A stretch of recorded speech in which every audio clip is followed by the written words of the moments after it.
Buat Tuhan, silakan duduk kembali Bapak yang dikasih Tuhan. Shalom. Shalom jemaat yang saya kasih di dalam Kristus. Senang sekali ini pertama kalinya di gedung yang baru ini. Ya kalau saudara di jemaat dari gedung yang lama, saya beberapa kali menyampaikan firman Tuhan. Dan selalu sebuah sukacita walaupun sebenarnya pelayanan khotbah adalah sesuatu yang selalu challenging, tapi saya selalu bersukacita setiap kali Tuhan mengizinkan saya untuk bisa melayani jemaat gitu ya, melalui firman yang Tuhan taruh di hati saya untuk menjadi makanan rohani buat kita semua. Mari kita buka sama-sama 1 Raja-Raja pasal yang ke-17. Jadi hari ini 2 kali ibadah saya menyampaikan tentang Jehovah Jireh atau Allah yang menyediakan. Dari satu perikop firman Tuhan, satu pasal saja, ada 2 cerita di sini. 1 Raja-Raja pasal yang ke-17, ayat yang pertama sampai ayat yang ke-8. Nanti ibadah kedua akan ada lanjutannya dari cerita tersebut. Ini adalah cerita tentang Nabi Elia, saudara.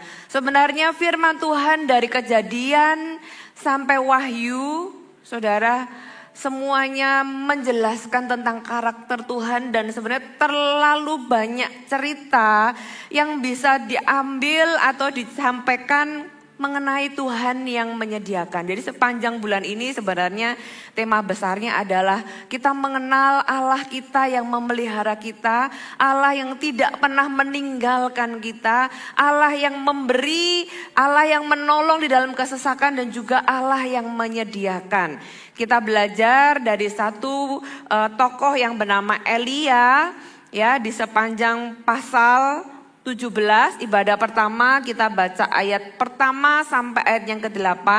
Saya kasih judul ketika sungai berhenti mengalir. Ibadah kedua saya kasih judul ketika hanya sedikit yang tersisa. Gitu ya, ada cerita Elia di tepi sungai Kerit.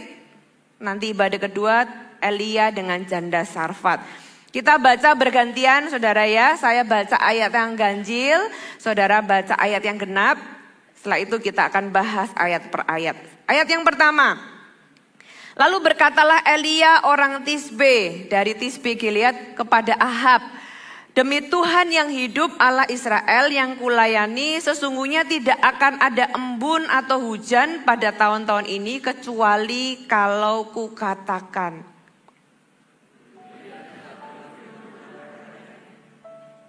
Pergilah dari sini, berjalanlah ke timur dan bersembunyilah di tepi sungai Kerit di sebelah timur sungai Yordan.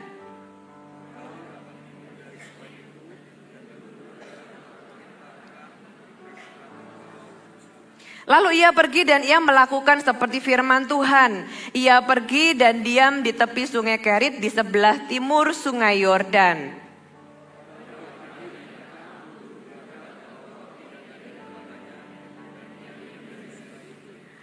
Tetapi sesudah beberapa waktu, sungai itu menjadi kering sebab hujan tiada turun di negeri itu. Amin, puji Tuhan. Kita baca ayat yang pertama, ayat yang ke-8. Saudara, ini tentang Elia satu kali di firman Tuhan tanpa dijelaskan latar belakangnya. Tiba-tiba orang ini muncul dan langsung ketemu dengan raja pada waktu itu. Saudara perlu tahu juga latar belakangnya kenapa tiba-tiba Elia ini muncul. Kondisi Israel pada waktu itu mereka meninggalkan Tuhan, dipimpin oleh seorang raja yang sangat jahat di mata Tuhan namanya Ahab. Saudara punya istri namanya Isabel.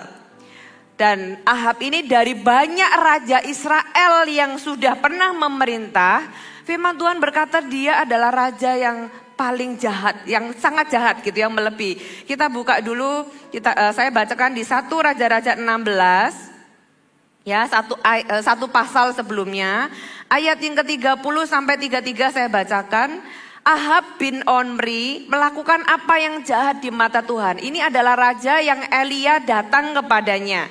Dikatakan bukan hanya jahat di mata Tuhan, tapi ditulis lebih dari semua orang yang mendahuluinya. Seakan-akan belum cukup ia hidup dalam dosa-dosa Yerobeam bin Nebat, Maka ia mengambil pula Isabel, anak Etbaal, raja orang Sidon, menjadi istrinya. Padahal Tuhan bilang, orang Israel gak boleh kawin campur, jangan ambil orang-orang yang di luar gitu ya.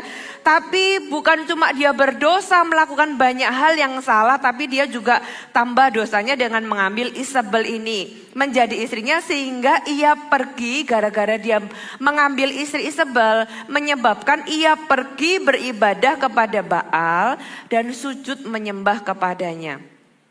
Kemudian ia membuat mezbah untuk Baal itu di kuil Baal yang didirikannya di Samaria. Sesudah itu Ahab membuat patung Asyera dan Ahab melanjutkan bertindak demikian sehingga ia menimbulkan sakit hati Tuhan Allah Israel lebih dari semua raja-raja Israel yang mendahuluinya. Saudara, ini bagaimana kalau kita ditulis seperti ini? Ini bukanlah sebuah biografi yang bagus. Ini sesuatu yang ketika saya membacanya, wow, Tuhan aja sampai membandingkan dengan raja-raja sebelumnya dan dia ini lebih jahat. Dan karena orang ini bukan hanya rajanya yang jahat, tapi dia membuat seluruh Israel itu meninggalkan Tuhan dan menyembah Baal. Oleh sebab itu Tuhan mengutus satu nabi yang luar biasa. Nabi ini sebenarnya dikatakan di Yakobus, Elia adalah manusia biasa. Tidak lebih baik dari kita. Tapi orang ini punya persekutuan dengan Tuhan yang luar biasa. Dan punya iman yang sedemikian rupa. Sehingga ketika dia berdoa, hujan tidak turun, hujan beneran tidak turun. Dan coba perhatikan di ayat yang pertama tadi, 1 Raja-Raja pasal yang ke-17, dia berkata kepada Ahab, demi Tuhan yang hidup Allah Israel. Kenapa dia berkata demikian? Karena bagi orang Israel pada waktu itu, Allah Israel sudah mati. Hari ini ada lagu yang berkata that God is dead, gitu ya. Tapi bagi kita yang percayakah Anda bahwa kita menyembah Allah yang hidup? Elia datang kepada Ahab, satu hal kebenaran sebelum dia bicara tentang hujan, dia berkata kepada Ahab, demi Allah yang hidup, demi Tuhan yang hidup, Allah Israel yang kulayani. Dia enggak takut sama raja karena dia tahu siapa yang dia layani. Saudara, kita belajar dari Elia. Elia menantang, kenapa dia menantang tentang hujan? Karena Baal pada waktu itu adalah dewa hujan dan dewa kesuburan. Makanya dia berkata, kalau kamu pikir Baal yang memberi hujan, salah gitu ya. Ada Tuhan yang lebih tinggi, ada Tuhan yang kamu pikir mati tapi hidup. Itu bisa menghentikan dan mengirimkan hujan dan bukan Baal. Elia berkata kepada Ahab untuk membuat pemimpinnya dulu berbalik kepada Tuhan, supaya semua orang Israel juga berbalik kepada Tuhan.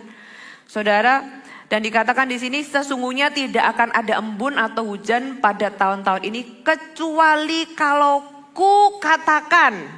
Bukan kalau Tuhan katakan, kalau ku katakan berarti orang ini tahu kuasa yang dia miliki di dalam persekutuannya dengan Tuhan, dan dia menantang Raja Ahab yang sedemikian jahat. Ya, dia bawa satu nama Tuhan Allah Israel. Saya jadi ingat, saudara, tiba-tiba teringat tentang Daud. Daud berkata kepada Goliat, dia berkata bahwa aku datang dengan nama Tuhan. Kamu datang membawa tombak, kamu datang membawa pedang, aku datang dengan nama Tuhan Allah Israel yang kamu hina itu. Dan hari ini juga kamu akan mati gitu ya, kamu akan kalah. Dan guess what, kita tahu ceritanya Goliat karena satu swing dari Daud, kok ya pas gitu, kalau bukan Tuhan ya gimana saudara, kalau meleset gitu ya Daud yang dicincang. Kok bisa pas dari semua perisai gitu ya, dari semua besi yang menutupi tubuh Goliat, dia bisa nancep di kepala itu batunya. Dan batunya dari mana? Bukan emas, itu batu dari kali saudara. Semuanya terjadi ketika Daud, ketika Elia, ya, dua orang ini datang dan berkata, aku datang demi Tuhan yang hidup. Pertama-tama sebelum kita itu mengalami mujizatnya, kita harus percaya dulu bahwa Allah yang kita sembah adalah Allah yang hidup. Allah yang hidup, Allah yang ada, Allah yang tahu kebutuhan Anda, Allah yang tahu apa yang Anda alami, Allah yang tidak tutup mata, Allah yang tangannya tidak kurang panjang untuk menolong, Allah yang punya semua kuasa untuk melakukan apapun yang Anda butuhkan. Percayakah Anda demikian, saudara? Dan ketika sejak Elia menyampaikannya, beneran itu yang terjadi. Israel sejak hari ketika Elia mengatakannya, terjadilah kekeringan, tidak ada hujan. Dan saudara tahu kalau zaman dulu bisnis itu tergantung hujan. Dari hasil bumi, kalau nggak ada hujan, bisnis turun pasti. Bukan hanya turun, mereka mengalami kekeringan, mereka kelaparan. Bukan hanya ekonomi yang berdampak, semuanya terdampak gara-gara tidak ada hujan. Tapi orang Israel itu ya tetap gak berbalik sama Tuhan. Dan Elia sebenarnya, saudara coba pikirkan. Ketika Yunus itu ke Niniwe dan berkata 40 hari lagi Niniwe akan ditunggangbalikan. Tiba-tiba Niniwe bertobat, saudara. Dan apakah Tuhan menggertak? Tuhan itu kalau ngomong beneran, tapi Tuhan tunggu respon. Tuhan mau pertobatan kita, Tuhan mau hati kita kembali kepada Dia. Saya percaya ya orang Israel kalau dia langsung bertobat, gak perlu tunggu 3,5 tahun hujan akan turun.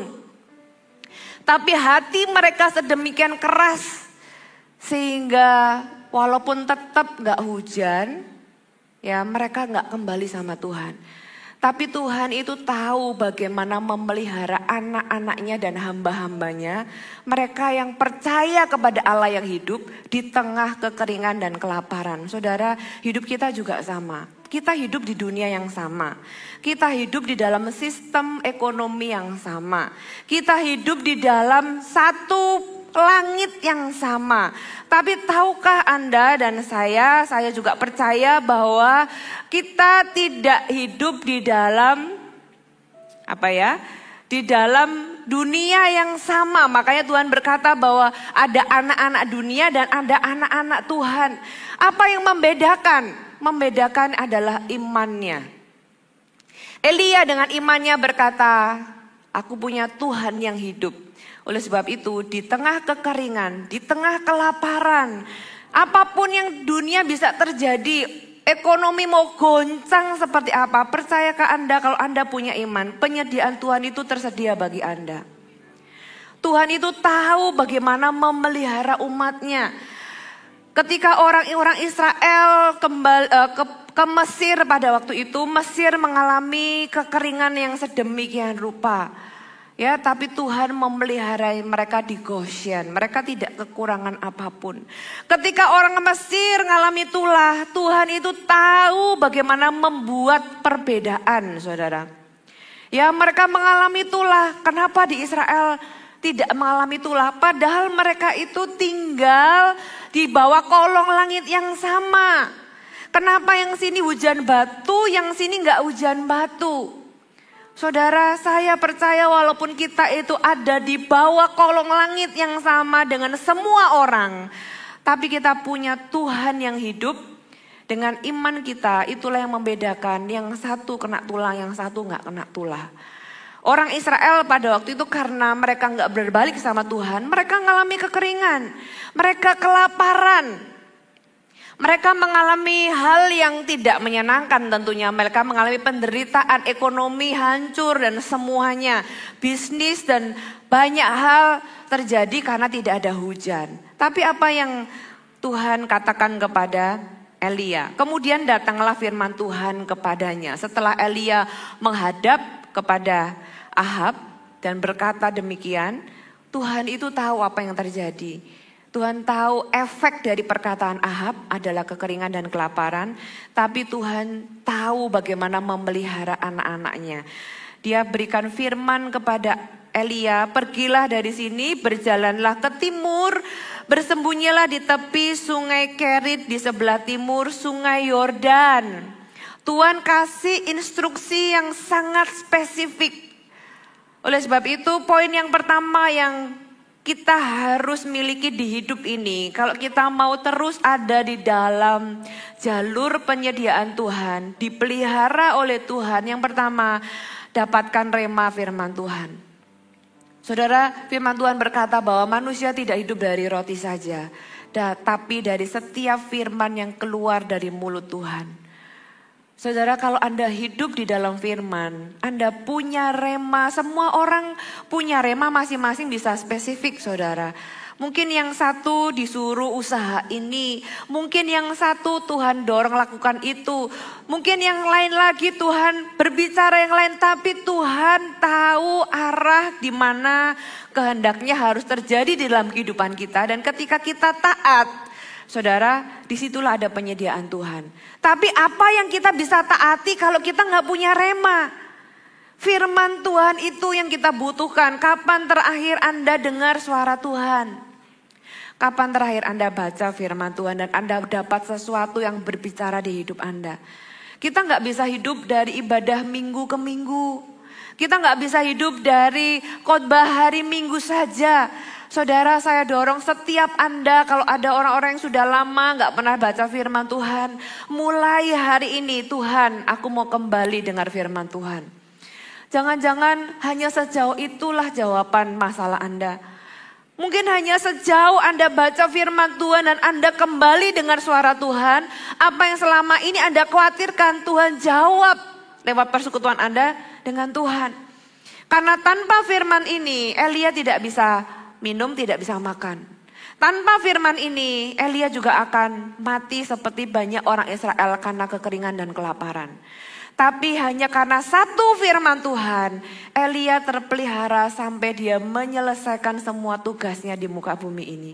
Demikian juga dengan Anda dan saya, kita butuh firman Tuhan secara pribadi, kita butuh rema dari firman Tuhan. Saudara, dan penyediaan Tuhan itu terjadi di tempat yang Tuhan tunjuk, bukan tempat yang kita pilih sendiri. Elia di sini disuruh oleh Tuhan, Elia pergi dari sini, kamu pergi berjalan ke timur, dikasih tahu ya.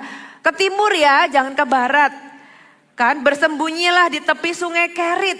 Sungai itu kan panjang, saudara. Sungai itu kan ada hulu sampai hilir. Di tepi yang mana nih Tuhan? Tapi Tuhan kasih tahu. Di sebelah timur sungai Yordan ada koordinatnya yang jelas. Betapa indahnya hidup ini kalau kita tuh dapat instruksi dari Tuhan. Betapa indahnya hidup ini kalau kita itu hidup day by day itu dapat rema dari Tuhan. Saudara, Elia karena dia taat mendapatkan rema, dia kemudian taat. Firman Tuhan berkata, engkau dapat minum dari sungai itu dan burung-burung gagak telah kuperintahkan. Saudara, jadi sebelum Elia ke sana, Tuhan sudah memerintahkan burung-burung gagak untuk memberi engkau makan, saudara. Tapi poin yang pertama, sebelum Elia akhirnya bisa mengalami pemeliharaan Tuhan, dia tetap bisa makan, tetap bisa minum, dia yang pertama-tama dapat rema dari Tuhan. Dan saudara, kalau kita mendapat rema dari Tuhan, belajarlah untuk terbuka dan jangan pakai logika. Ya, sebenarnya dipikir-pikir kenapa sih harus kok ke sungai Kerit? Kenapa sih Tuhan milih ya? Itu kedaulatan Tuhan. Sama seperti ketika Naaman datang kepada Elisa dan Elisa berkata, kamu benamkan dirimu 7 kali di sungai Yordan. Kenapa sih kok pilih sungai Yordan? Naaman berkata, bukankah sungai di tempat lain ada yang lebih bersih? Kenapa sih kok milih sungai ini? Sama seperti ini, kenapa sih kok milih sungai Kerit? Emang nggak ada sungai lain gitu yang lebih bagus dari sungai Kerit? Tapi Tuhan itu tahu apa yang dia perintahkan kepada kita. Saudara, Amsal pasal yang ketiga ayat yang kelima, sebuah ayat yang banyak dari kita tahu. Ayat yang terkenal ini berkata, percayalah kepada Tuhan dengan segenap hatimu dan janganlah bersandar kepada pengertianmu sendiri. Saudara, kalau rema firman Tuhan yang kita terima itu seolah-olah berbeda dengan logika kita, jangan di counter dulu. Minimal diuji dulu. Jangan nggak masuk logika ini gitu ya. Nah, kalau kita ini dengan latihan kita mendengar suara Tuhan tapi kita pakai logika kita, saudara, kita akan lama-lama kehilangan karena seringkali tuntunan Tuhan itu beda dengan pikiran kita. Kita juga tahu sebuah ayat yang berkata, jalan Tuhan lebih tinggi daripada jalan kita. Rancangan Tuhan itu seringkali tidak terpikir oleh manusia. Bagian kita adalah gak usah banyak tanya, saudara ya. Kalau kita dengar, belajarlah untuk taat. Tapi kita butuh modal untuk taat. Apa yang kita perlu taati kalau kita gak dapat rema firman Tuhan? Saudara, jadi pastikan kita terima rema firman Tuhan. Dan ketika kita menerimanya, saudara, terimalah dengan iman, percaya Tuhan itu tahu yang terbaik. Mungkin Tuhan menyuruh kita ke tempat yang tidak populer. Tuhan menyuruh kita melakukan sesuatu yang tidak biasa gitu ya. Apakah itu sebuah pekerjaan yang mungkin tidak signifikan? Apakah itu sebuah pelayanan yang tidak dilihat orang? Apakah itu sebuah proses yang kita harus jalani tanpa kita tahu ujungnya kemana? Atau mungkin hal-hal yang sepertinya melawan arus gitu ya. Tapi saudara, kalau Anda tahu itu dari Tuhan, disitulah sebenarnya Tuhan akan memberikan atau menyatakan dirinya sebagai Allah yang memelihara kita. Kalau Yunus itu disuruh ke Niniwe, dia pergi ke Tarsis, kita tahu ceritanya. Ya, yang terjadi adalah kapalnya kena angin sakal, kapalnya kena angin badai. Ngapain buang-buang waktu? Kenapa sih nggak dari awal Yunus ke Niniwe aja ikutin perintah Tuhan? Tuhan memberikan kita penyediaannya persis sesuai dengan arahannya. Saudara, carilah tuntunan Tuhan. Mazmur berkata, Ia menuntun aku di jalan yang benar oleh karena namanya. Kalau engkau hari ini tidak tahu arah, kalau engkau hari ini kehilangan jalan, kalau engkau tidak tahu harus ke kiri atau ke kanan, kita punya gembala yang baik. Saudara bisa datang kepada Tuhan dan tanya, Tuhan, jalan mana yang harus aku tempuh? Dan Allah kita gembala yang baik. Mazmur menjamin kita, Ia menuntun kita ke jalan yang benar.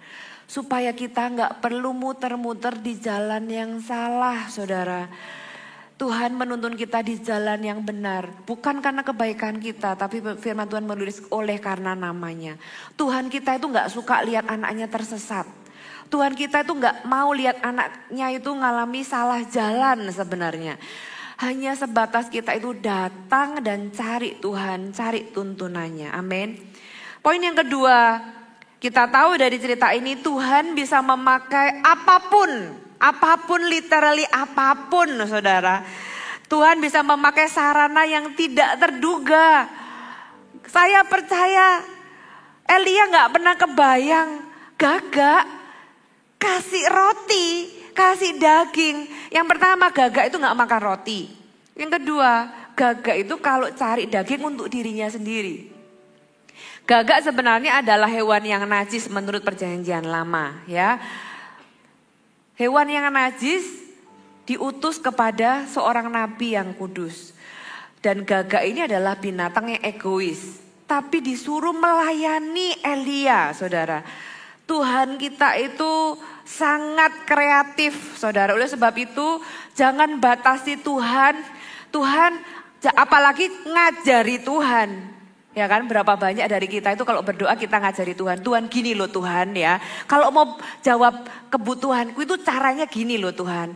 Caranya itu Tuhan berkati aku dengan cara ini, dengan cara itu, lewat orang ini, dengan sarana itu, dengan ya, di tempat itu dan sebagainya. Kita seolah-olah lebih pinter tapi hanya gak punya kuasa. Jadi kita ngajari Tuhan, Tuhan caranya gini loh.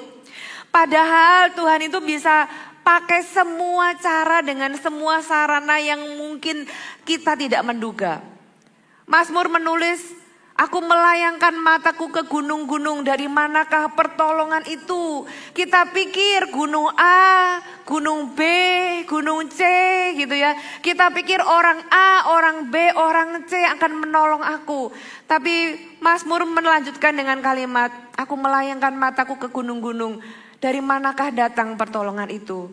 Pertolonganku datang dari Tuhan. Pertolonganku datang dari Tuhan. Tuhan gak perlu pakai A atau B atau C. Tuhan bisa pakai burung gagak yang gak tahu dari mana gitu ya. Ngambil daging dari mana, kenapa burung gagak kita gak tahu. Tapi Tuhan bisa pakai tuh saudara. Dengan cara yang ajaib. Tuhan itu berdaulat terhadap alam semesta. Gak cuma manusia. Langit dan bumi ini ada di bawah otoritas Tuhan. Bahkan cerita Yunus pun kalau saudara baca di kitab Yunus ada kalimat yang sering terulang yaitu atas penentuan Tuhan maka Tuhan mengirim ikan besar. Atas penentuan Tuhan ikan besar itu memuntahkan Yunus. Kalimat atas penentuan Tuhan bahkan ikan, burung atau apapun bisa dipakai Tuhan. Dan Tuhan bisa menyuruh mereka melakukan apapun yang Tuhan mau untuk menyelamatkan kita, untuk menolong kita, untuk menyediakan bagi kita. Burung gagak dalam arti mungkin di dalam bisnis Anda orang yang Anda nggak kenal. Orang yang mungkin tidak seiman dengan kita.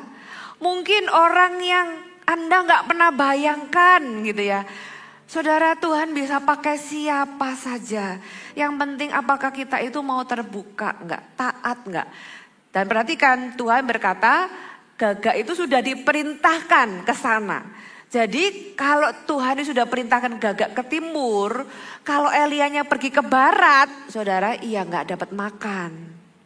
Oleh sebab itu kita harus belajar untuk dapat rema firman Tuhan dan terbuka terhadap pemakaian Tuhan di dalam.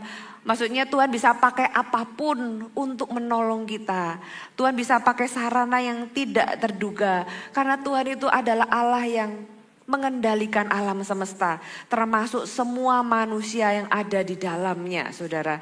Percayakah Anda sekali lagi bahwa kita punya Allah yang hidup?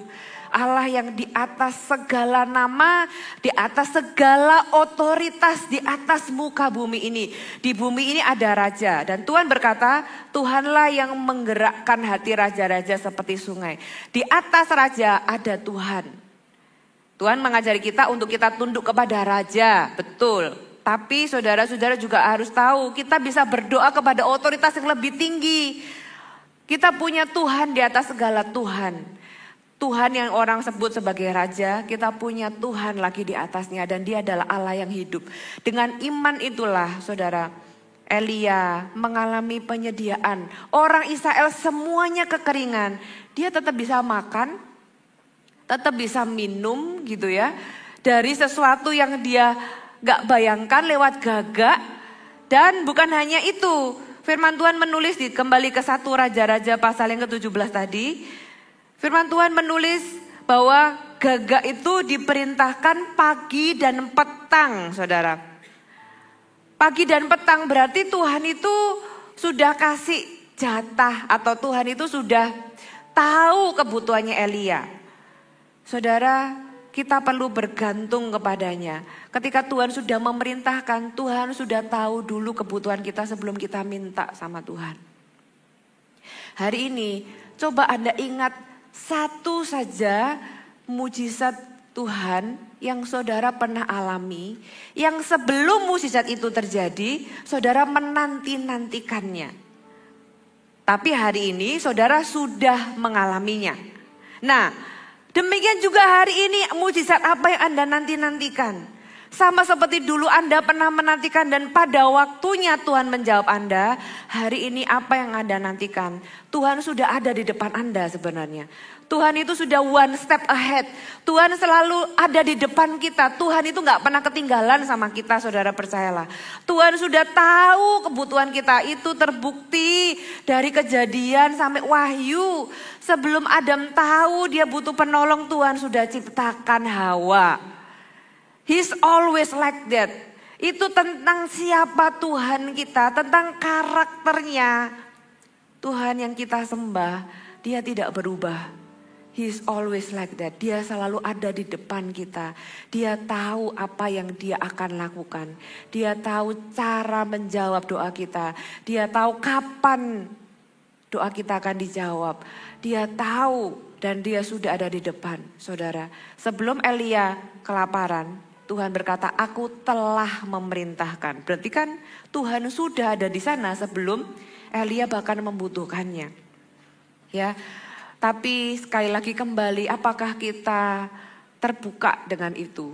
Kalau kita terbuka, saudara, Tuhan akan jawab kebutuhan Anda. Setiap kita di tempat ini punya kebutuhan yang berbeda-beda. Anda dengan orang di sebelah Anda punya kebutuhan yang berbeda-beda. Allah yang menyediakan bukan hanya bicara tentang kebutuhan finansial, itu salah satu. Tapi menyediakan bagi kita, bisa jadi itu adalah jawaban doa. Bisa jadi itu tentang keluarga Anda, tentang anak Anda, tentang bisnis Anda, tentang masa depan Anda. Saudara, prinsipnya sama. Saudara, dan Tuhan itu menyediakan day by day. Ya. Poin yang berikutnya, ketaatan membawa kita ke tempat penyediaan. Ayat yang ke-5. Lalu Elia pergi dan ia melakukan seperti firman Tuhan. Ini kata kuncinya. Setelah Elia dapat rema firman Tuhan, ayat yang ke-5, ia pergi, ia melakukan seperti firman Tuhan. Ini menjadi contoh dan teladan bagi Anda dan saya. Cari firman-Nya dan lakukan seperti firman Tuhan. Itu aja kunci di dalam hidup ini. Itu sesuatu yang simpel. Manusia itu kadang bikin ribet aja. Tapi simpel, saudara. Kita cari firman Tuhan, kita taat. Tapi in between itu loh yang bikin ruwet, ya kan? Kita nggak percaya, kita pikir pakai logika kita, gitu kan? Kita coba dengan cara kita, akhirnya kita salah jalan, kita buang-buang waktu, baru kita mikir lagi, cari Tuhan lagi. Nah itu kan yang bikin ruwet. Yang di tengahnya ini loh yang in between. Padahal sesimpel dengan kita cari Tuhan, cari sampai dapat. Saudara, firman Tuhan berkata, carilah maka kau akan mendapat. Itu garansi. Mungkin gak langsung, ada waktunya kita langsung dapat rema. Ada waktunya kita terus tanya sama Tuhan. Kita cari. Saudara, tapi firman Tuhan berkata, carilah maka kau akan mendapat. Ketuklah maka pintu akan dibukakan bagimu. Mintalah maka akan diberikan. Tuhan kita itu kasih garansi yang manusia gak bisa kasih. Itu Tuhan yang kita sembah. Oleh sebab itu bukan hanya tentang penyediaan. Sepanjang saya menyiapkan ini, Tuhan kasih rema supaya iman jemaat dibangkitkan. Mempercayai kembali dan mempercayakan hidup kita kepada Tuhan. Allah kita adalah Allah yang hidup. Ketaatan membawa kita ke tempat penyediaan. Tuhan gak menjamin berkatnya jika kita tidak berjalan sesuai dengan firman-Nya, saudara. Seperti yang saya berkata tadi, kalau Niniwe itu di sebelah barat, gitu ya, tapi dia pergi ke timur, ya gak ada penyediaan Tuhan. Kalau Elia disuruh ke timur, tapi dia pergi ke barat, nah gagaknya sudah pergi ke timur. Di tempat ketaatan itulah Tuhan menyediakan, katakan amin. Dan Tuhan melatih Elia untuk percaya day by day. Ayat yang ke-6. Pada waktu pagi dan petang, burung-burung gagak membawa roti dan daging kepadanya dan ia minum dari sungai itu. Ini adalah bukti pemeliharaan yang natural dan supranatural. Yang natural adalah air yang mengalir, tapi butuh juga hikmat dari Elia. Dia tetap harus datang ke sana dan menimba airnya, mengambil airnya. Kalau dia lebih pintar, mungkin dia buat ini saluran irigasi atau buat saluran buat pipa supaya dia gak jauh-jauh ke sungai itu. Mungkin dia tinggal di gua dekat sana. Dia bisa butuh hikmat di sana. Gitu ya. Tapi juga ada pemeliharaan supranatural berupa gagak. Tapi gagaknya gak bawa langsung sekarung, saudara. Bawanya itu pagi dan petang. Ya, bawanya itu gak buat sebulan. Bawanya itu harian. Di dalam firman Tuhan juga ditulis, kesusahan sehari cukup untuk sehari. Saudara, bukan berarti kita itu gak planning untuk masa depan, bukan. Tapi Tuhan berkata, aku sudah ada di depan. Hari ini serahkan ke tangan Tuhan. Esok hari dengan semua masalahnya, bahkan yang hari ini belum selesai, aku sudah ada di sana. Daily faith, ada iman setiap hari. Elia harus bergantung sama Tuhan setiap hari. Ya, bahkan pagi dan petang kita mungkin berpikir, waduh kalau kita jadi Elia ya, hari ini aku dapat makan, pagi dapat makan, nanti sore gagaknya datang lagi enggak ya? Gitu kan. Besok gagaknya datang lagi enggak ya? Kalau enggak datang gimana? Enggak bisa makan dong. Saudara, itulah yang membuat iman kita terlatih. Ketika Tuhan memberi mukjizat, membuat mukjizat 5 roti dan 2 ikan, memberi makan 5.000 orang laki-laki, belum dengan wanita dan anak-anaknya, kira-kira 15 sampai 20 ribu. Dari sesuatu yang enggak signifikan, apakah rotinya itu tiba-tiba setelah Tuhan mengucap syukur gitu kan, kemudian rotinya itu jadi gunung, rotinya jadi banyak jadi gunung gitu kan, sehingga semua orang bisa makan? Enggak, saudara, enggak ada ceritanya roti itu jadi gunung. Yang ada roti itu bermultiplikasi ketika dibagikan. Ya, satu orang ketika satu diambil rotinya ada lagi, ketika diambil rotinya ada lagi dan seterusnya.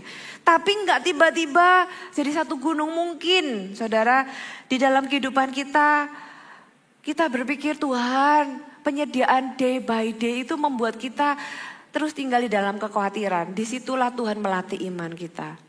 Bangsa Israel juga dilatih hal yang sama. Tuhan kasih mana day by day.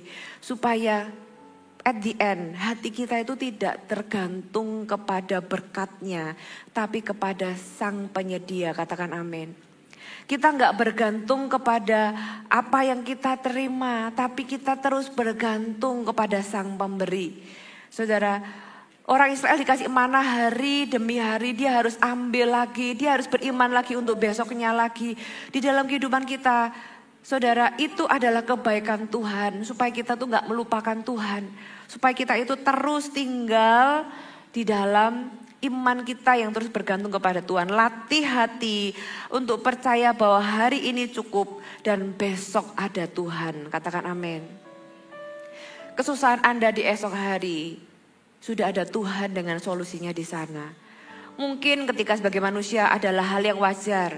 Khawatir gitu ya. Aduh gimana dong pekerjaanku. Aduh gimana begini begitu. Saudara, manusiawi ya. Tapi kekhawatiran kita itu adalah signal supaya kita cari Tuhan. Kekhawatiran kita itu jangan diresponi dengan salah. Semua orang pernah khawatir. Siapa di sini yang gak pernah khawatir? Boleh angkat tangan, saya mau foto. Gitu ya, supaya masuk ke sosmed saya foto dengan orang yang gak pernah khawatir di dalam kehidupannya. Kita semua pernah khawatir, saya juga angkat tangan. Ya, tapi firman Tuhan ketika berkata jangan khawatir, itu bukan berarti kita itu menolak perasaan kita. Tapi Tuhan mengajari kita untuk meresponi dengan benar. 2 orang sama-sama khawatir, 2 orang bisa punya respon yang berbeda. 2 orang sama-sama khawatir, yang satu overthinking sampai stres. Yang satu sama-sama khawatir gitu ya. Tapi dia bawa ke dalam doa. Dan firman Tuhan katakan serahkanlah segala kekhawatiranmu kepada Tuhan. Berarti Tuhan itu tahu kita bisa khawatir. Tuhan itu tahu kita punya kekhawatiran. Tapi Tuhan kasih tahu kalau kamu khawatir serahkan itu kepada Tuhan. Dan nyatakan permohonanmu. Nyatakan segala hal. Kamu pengen apa sih? Segala hal itu berarti segala hal. Gak ada hal yang kita itu perlu tutupi sama Tuhan. Jangan malu dengan permintaanmu, jangan malu dengan masalahmu. Karena firman Tuhan katakan, serahkan segala kekhawatiranmu kepada Tuhan. Nyatakan segala hal kepada Tuhan di dalam doa dan permohonan.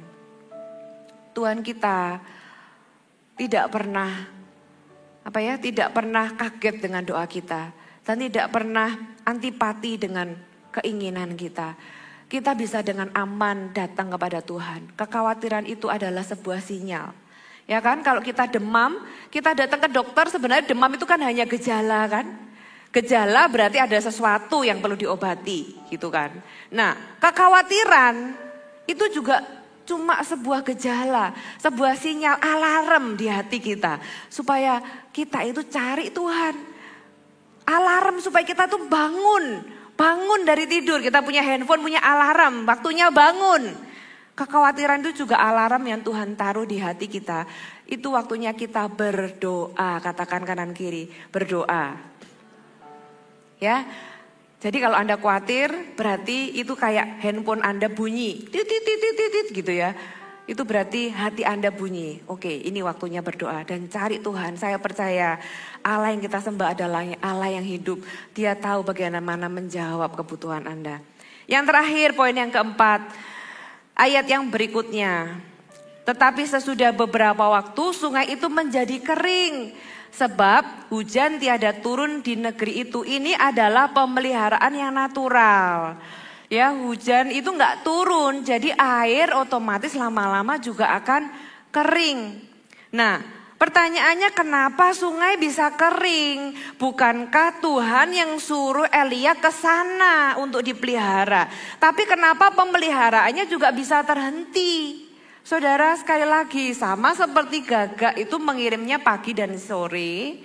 Saudara, air itu juga bisa berhenti karena Tuhan punya rencana baru di dalam kehidupan kita. Ya, kalau misalnya usaha Anda tampak kecil dan sunyi, usaha Anda mulai kering, saudara, Anda itu waktunya Anda cari Tuhan. Tuhan, apakah aku harus tetap di sini gitu ya, atau Tuhan punya rencana yang lain? Kalau misalnya Tuhan mau menolong Anda, Tuhan bisa pakai dengan semua cara. Jangan batasi Tuhan. Dan kalau misalnya benar-benar pekerjaan Anda, relasi Anda atau apa itu kering, saudara cari tuntunan Tuhan. Tuhan punya season yang baru di dalam kehidupanmu. Ya, season bisa berubah, tapi Tuhan tidak berubah. Kalau Anda di PHK, kalau Anda mengalami sesuatu yang seperti itu gitu ya, berarti itu kan satu sumber berhenti kan dengan Tuhan. Kalau satu pintu ditutup, pasti ada pintu lain yang dibuka. Itulah Tuhan kita, saudara. Sungai bisa kering, tapi Tuhan tidak pernah kering. Tuhan tidak pernah berubah. Tuhan itu selalu cukup di dalam kondisi yang tidak ideal. Tuhan itu selalu setia walaupun caranya mungkin tidak masuk akal.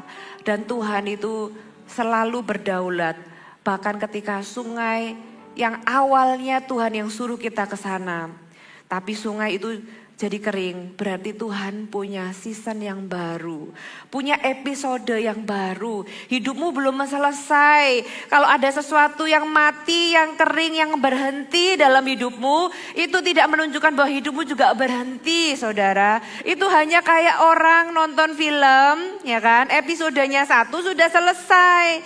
Terus di bawahnya muncul keluar tuh next episode, apa yang saudara lakukan? Sudah pencet kan? Sudah pencet itu next episode, berarti hidup Anda juga sama. Kalau satu bab itu selesai, bukan berarti tamat. Selama nafas kita belum habis, selama nafas kita belum kembali kepada Tuhan, berarti buku hidup Anda itu masih ada chapter berikutnya. Yang percaya katakan amin. Oleh sebab itu, walaupun sungai berhenti mengalir, Tuhan kita tidak berhenti dengan hidup kita. Walaupun sungai itu berarti mengalir, berarti ada penyediaan dengan cara yang lain. Dan perhatikan ayat yang ke-8. Ketika sungai itu mengalir, maka datanglah firman Tuhan kepada Elia. Kembali sebenarnya ke poin 1. Dapatkan lagi rema firman Tuhan. Karena itu yang menjadi awal bab baru dalam kehidupan Anda. Kemana nih? Nah, kita lanjutkan ke ibadah berikutnya ya saudara ya. Saudara, Tuhan memberikan episode baru buat Elia. Tetap dipelihara. Seperti yang saya bilang tadi. Hidup kita bisa sesuatu terhenti, terputus gitu ya. Mati, terkubur. Tapi Tuhan kita tetap hidup. Tuhan kita penyediaannya tetap mengalir. Caranya bisa beda. Orangnya bisa beda. Tempatnya bisa beda. Tapi Tuhan kita tetap Allah yang hidup. Dia Allah yang sama. Dia mau iman kita. Dia mau kita percaya kepadanya. Amin. Saya undang kita semua bangkit berdiri. Tuhan tidak pernah berhenti menjadi penyedia kita. Tuhan tidak pernah berhenti menjadi Tuhan kita. Selama kita mengizinkan Dia menjadi Tuhan kita, Tuhan akan lakukan banyak hal. Dan saya berdoa lewat firman ini, iman Anda mulai dibangkitkan lagi. Iman Anda bertumbuh lebih lagi. Kenal Tuhan. Apa yang Tuhan sudah lakukan di masa lalu, jangan lupakan itu. Itu bukti kesetiaannya dan Tuhan akan kembali melakukannya lagi dan lagi dengan cara yang ajaib di masa kini dan masa depan. Ku diangkat dan dipulihkannya. Kami mau percaya lagi, bagi Tuhan tidak ada yang mustahil. Bagi Tuhan tidak ada yang tidak mungkin. Dan firman Tuhan juga berkata bahwa bukan hanya bagi Tuhan, tapi bagi orang percaya, bagi orang yang percaya tidak ada yang mustahil. Siang hari ini, adakah orang-orang yang datang ke tempat ini? Engkau datang dengan berbeban berat, penuh kekhawatiran. Karena di depan Anda ada sebuah gunung yang terlalu besar yang Anda tahu tidak bisa aku lewati dengan kekuatanku. Mungkin Anda datang dengan sebuah masalah yang Anda berkata di dalam hati Anda, ini mustahil. Anda punya sesuatu yang Anda perlu mujizat. Kalau ada orang-orang yang demikian dimanapun kau berada, kau bisa mengangkat tangan. Mari kita berdoa. Tuhan, hamba berdoa untuk setiap orang yang membutuhkan mujizat. Yang pertama, taruh iman di dalam hati mereka, Tuhan. Iman adalah dasar dari segala sesuatu yang kita harapkan. Bukti dari segala sesuatu yang belum kita lihat. Tapi itu menjadi bukti bahwa itu pasti akan kita lihat. Oleh sebab itu hamba berdoa di seluruh ruangan ini Tuhan, ada iman yang baru yang Tuhan bangkitkan di dalam hati kami. Kami semua butuh Tuhan, kami butuh pertolongan Tuhan, kami butuh jawaban doa. Tuhan, kalau mujizat itu berupa mujizat penyediaan, sebuah terobosan finansial, hamba berdoa di dalam nama Yesus, biar mujizat itu terjadi di dalam kehidupan umat Tuhan. Kalau mujizat itu berupa mujizat kesembuhan, hamba juga berdoa hari ini aku lepaskan kuasa kesembuhan di dalam nama Yesus. Mungkin bukan hanya untukmu, engkau mungkin berdoa untuk kesembuhan orang-orang yang engkau kasih. Hari ini aku berdoa, lepaskan kuasa kesembuhan itu Tuhan. Dimanapun orang yang mereka kasih berada, kuasa kesembuhan itu menyentuh jauh ke sana. Karena tidak ada jarak di dalam hadirat Tuhan. Hamba juga berdoa untuk mujizat-mujizat yang lain yang Tuhan yang mereka butuhkan. Pemulihan Tuhan, terobosan atau apapun mujizat di dalam pekerjaan mereka, di dalam bisnis mereka, di dalam hubungan mereka. Tuhan, hari ini mujizat masih terjadi karena kami menyembah Allah yang hidup. Kami menyembah bukan Allah yang mati, Allah yang hidup, Allah yang melihat, Allah yang memperhatikan, Allah yang menjawab doa, Allah yang setia dan berdaulat. Terima kasih Tuhan. Sungguh kami mengucap syukur dan hamba juga berdoa biar hati yang haus akan firman Tuhan itu juga kau pulihkan dalam hati setiap kami. Kami butuh firman Tuhan, tuntun setiap jalan kami ya Tuhan. Sehingga kami tahu tempat di mana Tuhan taruh penyediaan, kami mau taat di dalamnya. Terima kasih Tuhan, meteraikan firman Tuhan dalam hati kami. Kami pulang dengan iman yang baru, dengan hati yang baru, hati yang taat. Dengan mujizat yang kami klaim, kami terima dan kami percaya kami akan melihatnya. Di dalam nama Yesus, dalam nama Yesus.